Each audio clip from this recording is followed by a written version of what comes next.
Hello အားလုံးပဲမင်္ဂလာပါကျမကတော့သူစားအောင်ဖြစ်ပါတယ်ပထမဆုံးအနေနဲ့သူစားပြောချင်တာလေးတစ်ခုရှိပါတယ်တောင်းပန်ချင်တာပါပဲ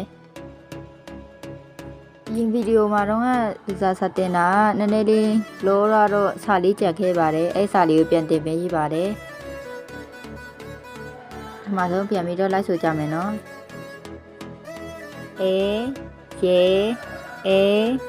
ရေဝါ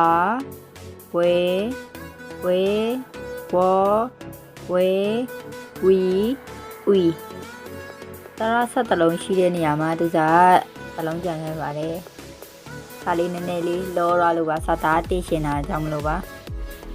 ဝီနော်ဒီဝီလေးကြံခဲ့ပါတယ်ရေပုံရင်းလေးဖျက်ပေးမယ်နော်သူတော့ဘာနဲ့ပေါင်းတာလဲဆိုတော့ဥရဲ့ဤရဲ့ပေါင်းတယ်ဝီလို့ထွက်မယ်နော်ဝီ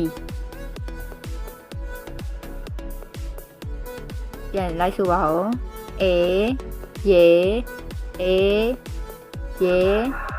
ဝါ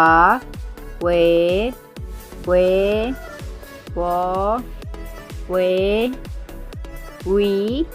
ဝီရမယ်နော်ဒါဆိုရင်ဒီလောက်ပါပဲအားလုံးပဲစမပြေတာရှိရင်ပြန်ပြီးပြောလို့ရပါတယ်နားမလည်တဲ့နေရာရှိခဲ့ရင်လည်းပြန်ပြီးမေးပါနော်နောက်ဗီဒီယိုမှာပြန်တွေ့ပါမယ်အားလုံးပဲတက်တာပါ